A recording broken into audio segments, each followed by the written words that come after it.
another one. I thought I'd do a bit of a Christmassy update because after the end of next week, I am on holiday, I've decided.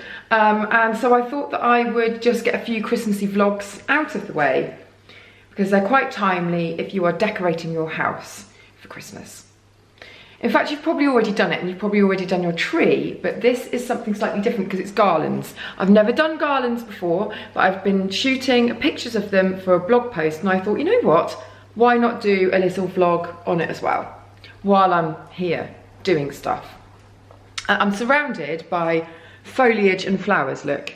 Slightly ridiculous, but also very useful because tomorrow I'm shooting loads of table setting stuff for Christmas and that will go out next week, I think.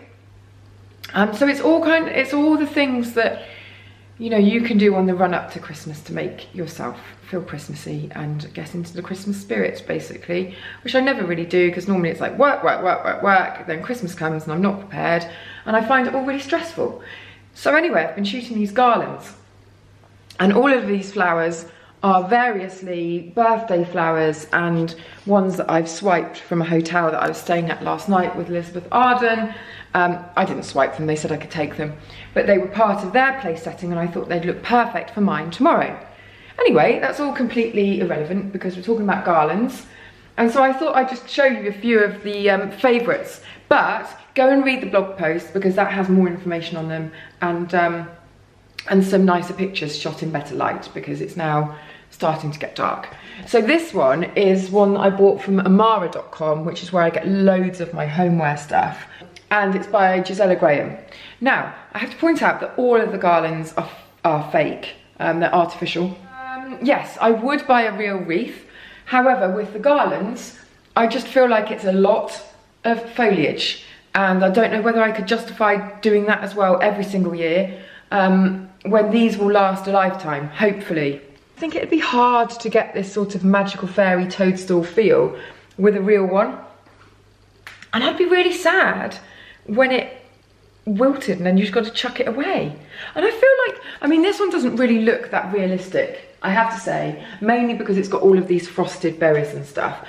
None of them up close look that really sort of convincing. But I kind of don't care because I think it just looks nice, doesn't it? It looks festive and lovely. So there's that one. And then this is kind of like fireplaces of Crilly's house here. In here, hello Dexter Doodle, we have got this humongous one. I think this one's 3 meters long. And this is from Marks and Spencer's. This one was actually sent for a shoot. I didn't buy this one. And it lights up, which I thought very much adds to the faux nature of it, obviously. But I don't know, it's just sweet, isn't it? I think they're fun. I do think that they're fun. It's not something I've ever thought about before, but this year I thought I'm going to go all out. And what I was going to do was I was trying to source 2 life-size wooden nutcracker statues for either side of my front door. And I got really obsessed with it for weeks until I realised that the cheapest ones that I could get were like £1,000 each or something ridiculous from America. This one I thought was excellent. And I have to say that it's a good one. It's from Sainsbury's. But look, I just think, I mean, obviously it's faux, isn't it? I mean, never in a million years you're going to think that they're real berries. But I think that it's actually very vibrant and graphic and striking. I was really surprised by this one. When I first got it out of the box, I thought, oh, not too sure. But then I put it on the fireplace and I thought, what a lovely flash of colour that is. Oh, where's my pine cone one? Ah, I love this one as well. So I bought this one from Amara, and you're just going to have to look at this one in the pictures because it doesn't actually look that impressive like this, really, does it? But it's just very simple. It would look good along a table or around the middle of the table or something like that. Or if you've got a smaller fireplace, or if you just want it draped across shelves. I mean, you don't need to have a fireplace to have garlands. They can be centerpieces on your table, I suppose. Or, you know, you can do your shelves or above the television or wherever you want to put the garland. garland it up. I realise it's quite a niche video this, because I'm talking about garlands, but it's just something I wanted to do, okay, so humour me. This one is also M&S and so has its clicky little turny on-y offy thing. And I think I prefer the other one, I have to say. This one doesn't feel as fulsome, but I quite like the little white berries. This one's more of a frosted effect, all right? Quite the expert in these garlands now, as you can tell. But you know, if you were into a more sort of subdued look, a subdued colour scheme, then that one would probably be better. And they're like 40 quid, I think 35, 40 quid, the M&S ones.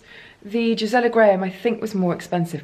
I did buy a really expensive one from Amara, but I didn't like it at all. I haven't even unpacked it. I'm sending that one back for a refund because I don't know, it just didn't look very much different to the M&S one. It wasn't lit, but I didn't feel like it looked any more realistic.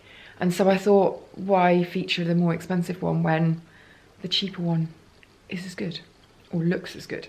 This tree is up because I was doing some other Christmas content and I needed to have a tree in the background. However, we've got a real tree coming, and now this one feels sort of woefully short, really. In our old house, that one was kind of, it wasn't on the ceiling, but it was almost up to the ceiling. And now I think we need a good sort of 2 or 3 foot higher, because they're quite high ceilings. They're not outrageously tall, but they're a lot taller. I've been seeing these trees, sorry to go completely off-piste with this.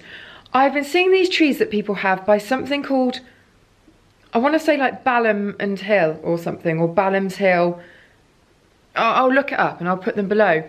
And they are so realistic. They're amazing. So I am tempted, oh God, my hair. I am tempted by another artificial tree. But then you have to store them and you have to put them up and you don't get the real pine smell. So I don't know. What do you think? Where do you stand on real versus faux trees? Right, I am going to go because I've got to go and edit loads of posts and then pick up the kids from school. And I'll see you in the next video.